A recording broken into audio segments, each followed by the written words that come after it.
foodies out there who are watching this video right now. I hope everything is well. I am King Lawrence, and today I am going to show you how to prepare the quickest and easiest way to make a pizza at the comfort of your home. Of course, using our very own Salad Master. We'll be using the world's famous food processor and the electric skillet. These are pizza sauce, cheese, bell pepper and onion, pepperoni, pineapple, and mushroom.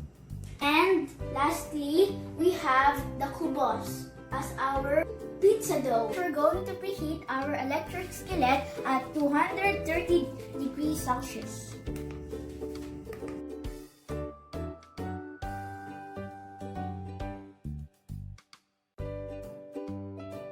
There we have it. Waiting for the electric skillet to be fully preheated, we will now assemble our pizza. I'll put the pizza sauce all over the kubos. We'll need the cheese, but first we need to shred it using comb number 1.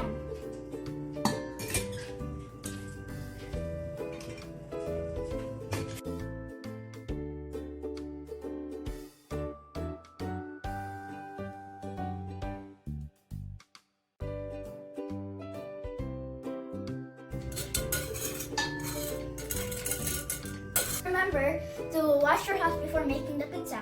Now let's sprinkle the cheese all over the pizza.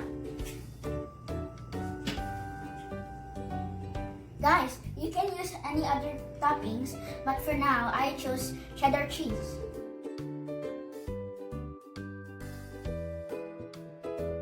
The next ingredient, which is the pepperoni.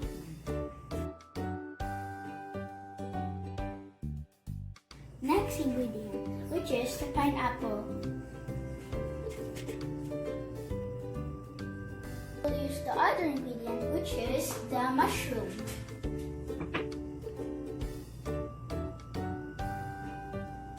And now we will use the onions and bell pepper. Time for the onions.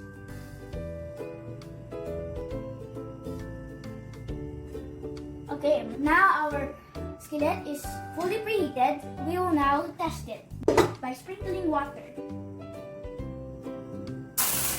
If you see some dancing water, that means that your skillet is already fully preheated. Now let's put the pizza.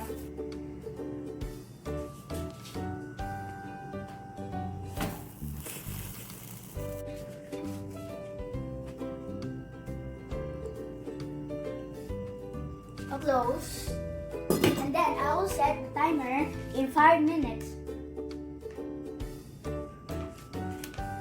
Okay.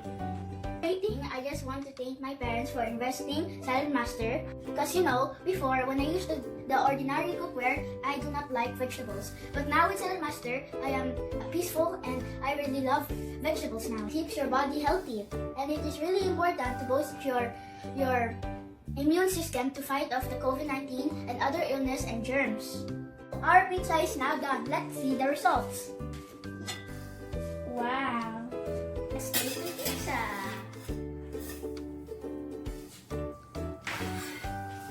Yum!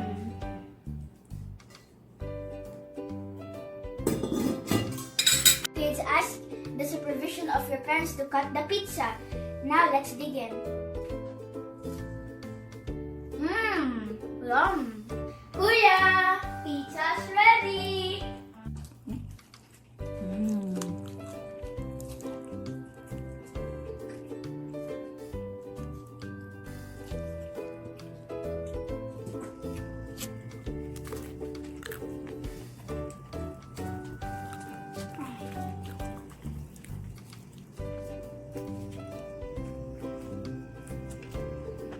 Thanks for watching. See you again in another episode.